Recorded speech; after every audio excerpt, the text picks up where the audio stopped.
You little rat. I warned you. Didn't I? Now, I will make sure you suffer the consequences of disobedience. What happened to Aliyah when she defied the warnings of the old woman? There is only one way to find out. Let us get into the story.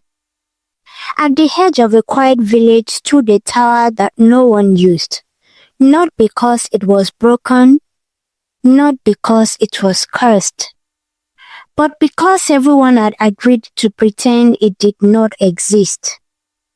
Inside that tower lived the girl who sang to the moon. She had a voice that brought comfort to the night, gentle enough to drift through the trees and fade into the forest. But her hair brought fear. And when love finally found her, everything fell apart. The name of the girl was Aliyah. She was born during a season of hunger.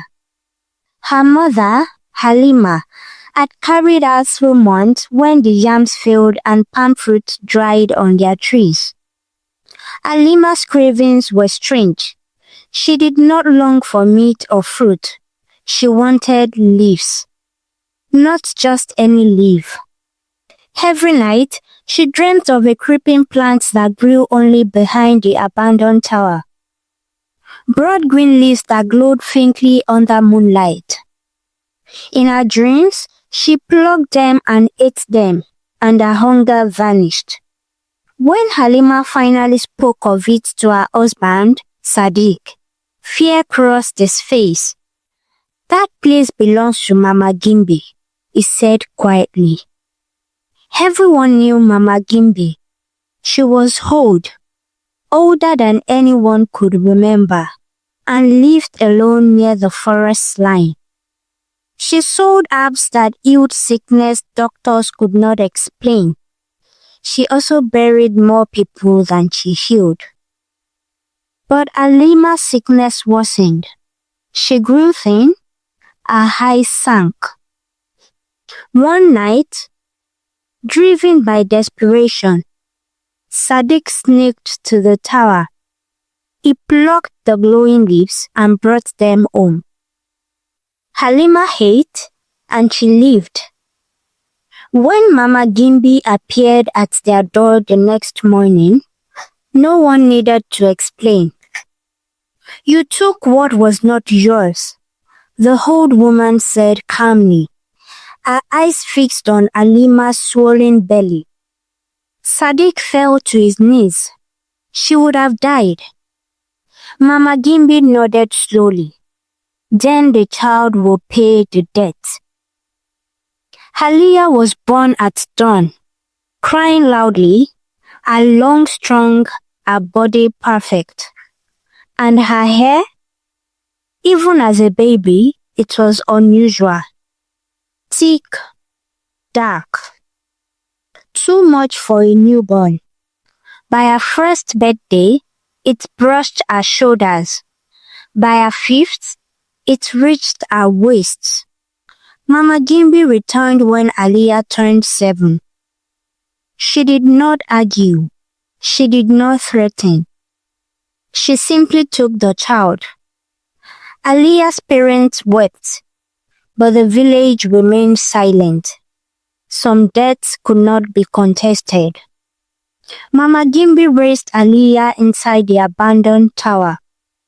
There was only one window, high above the ground, and a single room furnished with mats, clay pots, and books filled with symbols Aliyah could not read. "You will stay here," Mama Gimbi said. "The world below is not safe." Aliyah believed her. Mama Gimbi brought food, taught her songs, taught her how to read the sky, how to grind herbs, how to listen when the forest spoke. She was strict but never cruel. And she never let anyone else see Aliyah. As the years passed, Aliyah's hair grew impossibly long. Mama Gimbi oiled it carefully, braided it, sang old songs while combing it. "Your hair is your shield," she would say. "Never let anyone cut it." Sometimes, Aliyah sat by the window and watched the village from afar. She saw weddings, funerals, festivals. She wondered what laughter sounded like up close. On her 18th birthday, she heard music drifting from the village square. Drums, flute, voices raised in joy. That night, she sang. Her voice floated down the hill, soft and aching. Someone heard it. Yusuf, a young hunter returning late from the forest, stopped in his tracks. The song seemed to come from the hill. No, from the sky itself. He followed the sound until he saw the tower, and the girl at the window. Moonlight framed her face. Her hair spilled down the wall like a dark rope, brushing the earth. Yusuf stood frozen. The next day he returned, and the next. They spoke from a distance at first. Shy words, careful questions. Aliyah told him of the tower. Yusuf told her of the village, of markets and moonlight dances. One evening, Mama Gimbi returned unexpectedly and found Aliyah smiling. "Who have you been talking to?" she asked. "No one," Aliyah said. Mama Gimbi studied her. "The word takes more than it gives," she warned. "Remember that." But curiosity had already taken root.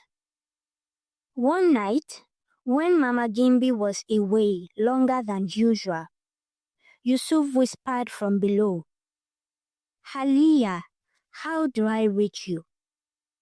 Aliyah hesitated only a moment. She loosened her hair. It fell, heavy and endless, until it touched the ground. Yusuf climbed.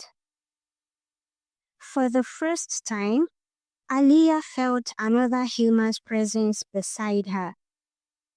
They laughed softly, shared stories, shared dreams of life beyond stone walls. They did not see Mama Gimbi returning. The old woman's scream split the night. Betrayal burned in her eyes. With a single motion, she raised the blade and cut Aliyah's hair near the scalp. The tower trembled. The magic broke. Mama Gimbi banished Aliyah to the forest edge and cast Yusuf into the bush, blinded by fear and thorns. Aliyah wandered for days, weak and alone, until her hair, though cut, began to grow again.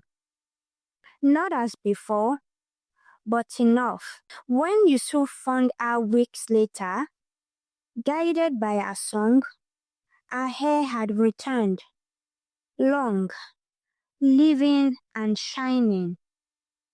They returned to the village of Halaura together.